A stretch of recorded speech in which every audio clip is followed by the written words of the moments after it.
Hi, we're here again with Chef Rachel, and she's going to tell us today how great apples are and how good they are for us. We're also going to learn how to make a simple apricot apple compote. I think I said that right. You got it. Great.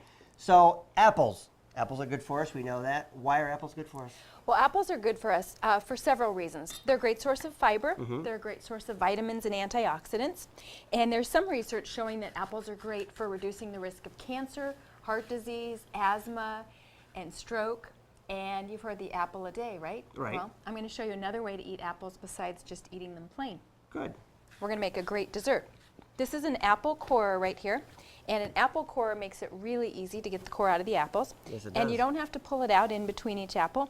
All you have to do is press, and then this will just come right That out. is simple.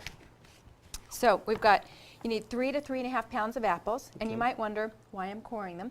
It's going to be easier to slice them, and if you do want to peel them, you can put your finger in here like that, and now you can peel the apples without peeling off the layer of skin on your finger. So if the apples are not organic, or if you have sensitive digestion, make sure to peel the apples. So core them, then peel. And then we're just going to cut them into thin slices. So you cut the apples in half, you quarter them, and then do thin slices like this. If you have a food processor, you could put them through a food processor with a slicing blade. And once the apples are sliced, we'll be combining them with dried fruit. Today we're going to use raisins and Turkish dried apricots. So all the sweetness in this recipe is going to come from the dried fruit instead of refined sugar. So that means you satisfy your sweet tooth in a healthy way instead of using something that gives you empty calories. Right, we talk a lot about that, getting away from the processed stuff and the sugars as well. And this is where we're going to get most of it from, is what you're saying, right? Right. So the raisins, great source of, again, vitamins and antioxidants. You get some fiber, and they combine really well with the dried apricots. Now we're using Turkish dried apricots today, and they're sweeter than American-grown dried apricots, and you'll see they're very soft, and you might notice that they're a little darker than the dried apricots you're used to seeing. Those are ones that are free of sulfites, sulfur dioxide. Some people are sensitive to sulfites, and they have an allergic reaction. So when you're using dried apricots, and really any dried fruit, whenever possible, buy the ones that are not treated with sulfites. And that way, more people can eat them, and I think they taste better without the sulfites. Probably. Yeah, they kind of give a sour taste. Now, when you're using your apple core, make sure you have your knife either toward the back of the board or off the board, just so you have plenty of room and you don't knock the knife. Remember. So what you can do right now, if you'll put the raisins in this pot right here. So you need a 3 to 4 quart pot. And you just need 1/3 to 1/2 cup of raisins, and you can decide, depending on how sweet you want it, whether you want 1/3 or 1/2 cup. Now, before you put the dried apricots, what we need to do is the ones that are whole, we need to cut them into bite-sized pieces like that. So if you want to cut those into the whole ones, cut them into little pieces. Little pieces, about like that? Yep, about that size. Right. And the kitchen shears, I find, are the easiest way to slice dried fruit. I think they work better than a knife. If you use a knife, the dried apricots stick to the knife. So have a pair of scissors in the kitchen. This whole thing? Yep, that you use only for dried fruit. You can also use those for other things. And we're going to add our apples in with the raisins and the dried apricots. Like that. Okay, I'm hurrying. That's okay. You're doing a great job. Oh, good, thanks. Next, we're going to add cinnamon. So you need 1 teaspoon to 1.5 teaspoons of cinnamon, or apple pie spice, or pumpkin pie spice. We'll sprinkle that over the top. Right. And good stuff. We're going to add 1/2 cup of water. You might not think that's enough water, but more water will come out of the fruit as it cooks. So all you need to do is put the lid on the pot. We're going to bring it to boil. Don't need to stir. Whoop. All right. So once it comes to boil, you're going to turn the heat to medium-low and simmer for about 20 to 25 minutes until the apples are tender. So while the apples are cooking, I'm going to chop some almonds so they're ready for a garnish, and we'll do that while they're coming to boil. Okay, sounds like a winner. These are almonds. I purchased them raw, and then I toasted them in the oven. Toaster oven works really well during hot weather. So all you need to do is put the raw almonds on a baking tray in a 325-degree oven, and you toast them until they just get a little bit dark, just barely golden, and they smell kind of fragrant, about 15 minutes. Where can we get raw almonds? You can get raw almonds in any natural food store or supermarket. And I find they taste better. They've got a little bit more of a nutty flavor, and they're less bitter if they're toasted. So you could use almonds, walnuts, or pecans for a garnish. And we're just going to chop them coarsely so they'll make a really nice sprinkle on at the end. And you suggest raw almonds, walnuts, or pecans, and then you're roasting them yourself, basically. Right. Okay. Yeah, so stay close, set a timer, because you don't want to overcook the nuts. If you over roast them and they get bitter, you're going to need to toss them out and then start over. Well, that's no fun. Waste. Right, you don't want that. Okay.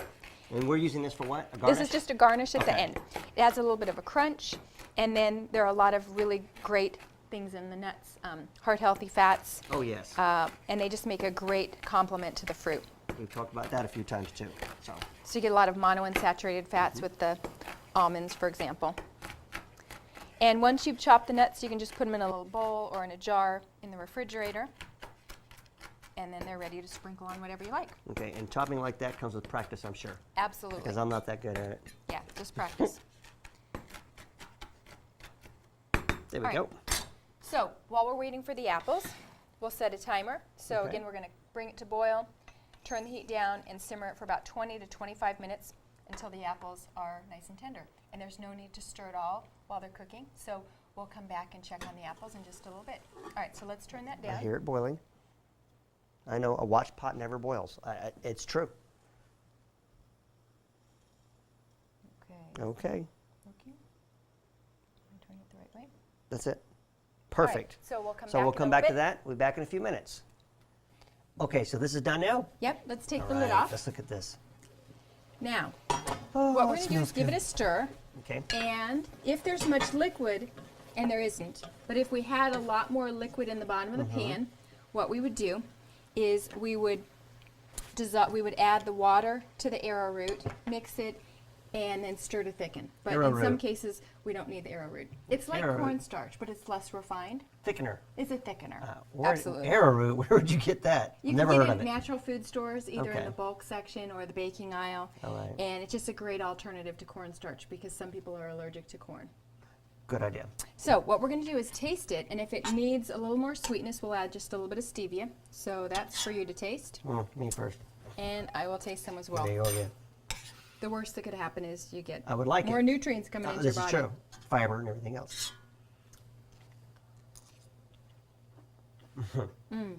That's good. That is very, very good.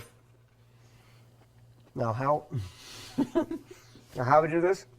Do you think That's a it needs little more presentation, I sweetness, guess. Oh or do you no, think it's that's perfect. Okay, what we're going to do is we're going to scrape Wow. it into the bowl here. Oh, some more. You get a whole bowl full. Okay, cool. All right, so if you want to lift up that side of the pan, right here. Okay. Okay, let's lift this over here. And Turn it out like that. Oh, I see what There you're we go. doing. get it all in here. So, great alternative. Oh, hold that spoon back. Great alternative to apple pie without the crust. Easy to make. You can serve I have it it. warm, or you could serve it cold. And it could be dessert. It could be a side dish at breakfast. It could be a snack. So, That'd be a very good breakfast. Very good. great topping would be a little bit of chopped toasted almonds, walnuts, or pecans. So we've got your Raw serving right here that that you toast. you toast yourself. So we'll just put a little bit of this on top.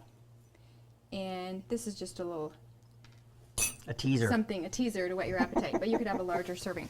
Once you've made this, great. and once it's cooled, you could store it in pint or quart jars or glass bowls with lids in the refrigerator, and then just plan to use it up within about 3 to 5 days. If you don't think you'll use it up in that amount of time, you could put it in containers that are freezer proof and store some in the freezer, and then pull it out for healthy convenience food. It's very good. Easy to make. Healthy. This is good. All right? We don't have to use the stevia either. Nope. This is That's great. just an optional thing, just like the arrowroot. If it needs a little sweetener, add the stevia. If it needs a little thickening, then use the arrowroot and water. But otherwise, it's good to go. Okay, well, I think the crew's out back there and they're drooling over this, so we'll put this on there for them and we'll give it to them. How's that sound? That sounds great. All right, let's go. I'm gonna eat some more of this. This is very good.